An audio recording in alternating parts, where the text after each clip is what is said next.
বাংলাদেশ নিয়ে ভারতের ষড়যন্ত্র রুখতে না পারলে বাংলাদেশের জন্য ভয়ঙ্কর পরিস্থিতি।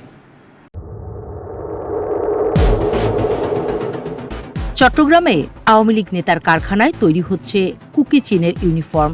এর ফলে এটি কোনো বিচ্ছিন্ন ঘটনা নয়, বরং একটি সুপরিকল্পিত আন্তর্জাতিক ষড়যন্ত্রের অংশ, এমন আশঙ্কা জোরালো হচ্ছে। পার্বত্য চট্টগ্রামের মতো স্পর্শকাতর অঞ্চলে হাজার হাজার সামরিক পোশাক তৈরির ঘটনায় স্বাভাবিকভাবেই প্রশ্ন উঠছে, এই আয়োজন কার স্বার্থে? ভারতের ইন্ডিয়া.com সম্প্রতি পার্বত্য চট্টগ্রামকে বাংলাদেশের বেলুচিস্তান আখ্যা দিয়ে বলেছে, এই অঞ্চল নাকি বাংলাদেশের বিরুদ্ধে স্বাধীনতার জন্য সংগ্রামে নেমেছে।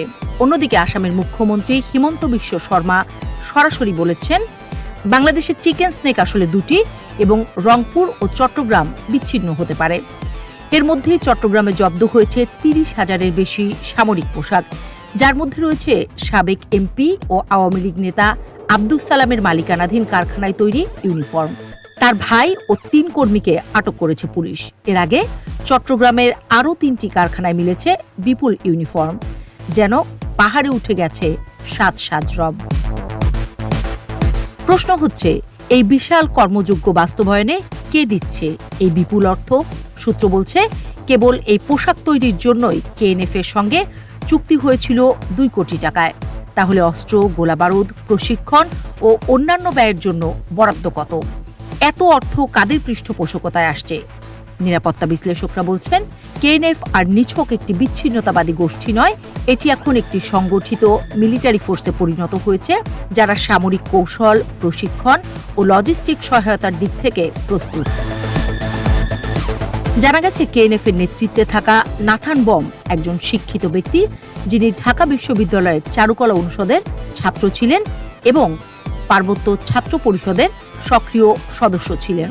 ২০১৭ সালে তিনি কেএনএফ গঠন করেন এবং একটি স্বায়ত্তশাসিত অঞ্চল কুকি চীন টেরিটোরিয়াল কাউন্সিল গঠনের দাবি জানান, যা বাংলাদেশের বর্তমান প্রশাসনিক কাঠামোর বাইরে থাকবে। কেএনএফ এর দাবি অনুযায়ী তারা ভূমি, পর্যটন, পুলিশ প্রশাসন এবং নিজেদের আর্মড ব্যাটালিয়ন পরিচালনা করবে। তারা সাধারণ ক্ষমার শর্তও রেখেছে, যেন তাদের বিদ্রোহী কার্যক্রম বৈধতা পায়। এর পেছনে আন্তর্জাতিক যোগসূত্র স্পষ্ট। কেএনএফ এর সঙ্গে মিয়ানমারের কাচিন এবং ভারতের মণিপুরের বিদ্রোহী সংগঠনগুলোর সম্পর্ক রয়েছে। KNF Jamaatul answer feel Hindal সার্কিয়ার সদস্যদের প্রশিক্ষণ দিয়েও অর্থ উপার্জন করছে বলে জানা গেছে।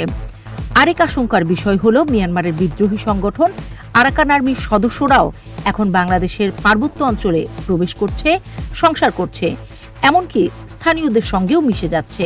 কুকি চীনের সাথে তাদের যোগাযোগেরও খবর আসছে। কেএনএফ এবং আরাকান আর্মির এই সংমিশ্রণ কতটা বিপজ্জনক হতে পারে তা সহজেই অনুমান করা যায়। পার্বত্য চট্টগ্রাম এখন শুধু পাহাড় নয়, একটি জিওপলিটিক্যাল রণাঙ্গনে পরিণত হয়েছে, এমনটাই বলছেন বিশ্লেষকরা। সাবেক প্রধানমন্ত্রী ও আওয়ামী লীগ সভানেত্রী শেখ হাসিনা বর্তমানে ভারতে অবস্থান করছেন মোদির আতিথেয়তায়। প্রশ্ন উঠছে, তিনি কি ভারতের সহযোগিতায় বাংলাদেশের ভেতরে বিভাজনের নকশা আঁকছেন?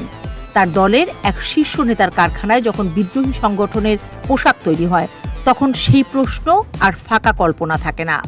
তাহলে কি ভারত আওয়ামী লীগকে ব্যবহার করে বাংলাদেশের ভেতরে একটি নতুন বেলুচিস্তান তৈরির ছক করছে?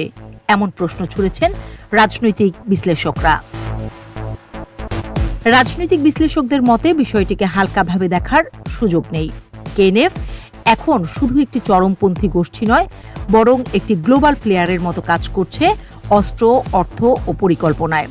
আর এই সংগঠনের সঙ্গে যখন দেশের একটি শাসক দলের সম্পৃক্ততা স্পষ্ট হয়ে ওঠে, তখন এটা জাতীয় নিরাপত্তার প্রশ্ন। বাংলাদেশকে এখনই সতর্ক হতে হবে। পাহাড়কে রক্ষা করতে হলে শুধু বাহিনী নয়, প্রয়োজন রাজনৈতিক সদিচ্ছা, গোয়েন্দা নজরদারি এবং আন্তর্জাতিক পর্যায়ে জবাবদিহি তৈরি। নয়তো ইতিহাসের সবচেয়ে বড় বিপদের মুখোমুখি হতে পারে এই ভূখণ্ড, এমনটাই আশঙ্কা বিশ্লেষকদের।